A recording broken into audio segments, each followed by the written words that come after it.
Don't look now, but there are reports of a new variant coming out of France, a country that has forced everyone to get vaccinated. I am now completely and fully bought into my theory that the press in the United States has PTSD from COVID. Most of the major press outlets are in New York City, where they had to deal with untold suffering over COVID and lots of death. And many of them know people they worked with or family members who died of COVID.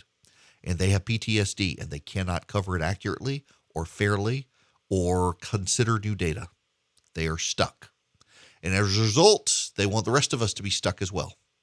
And all of their coverage is fearful, and all of their coverage is condemnatory of those who do not comply. And Anthony Fauci is making matters worse.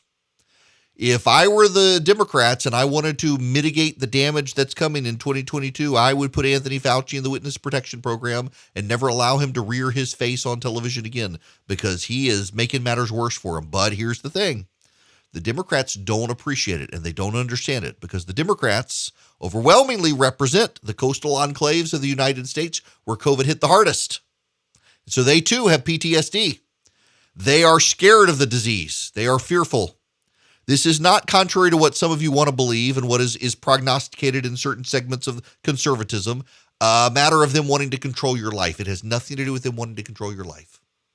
It has to do with them being very scared of COVID themselves, being to the point of irrationality about COVID because they are scared of COVID, because of what happened in New York and LA, and also, and very importantly, because they totally, philosophically, fundamentally bought into the idea that we were going to get to COVID zero. And we will never, ever, ever, ever, ever get to COVID zero. And so they are broken and do not know how to go forward other than to live by fear. It's not a coincidence that these people do not have any faith in anything other than science, and science has failed them.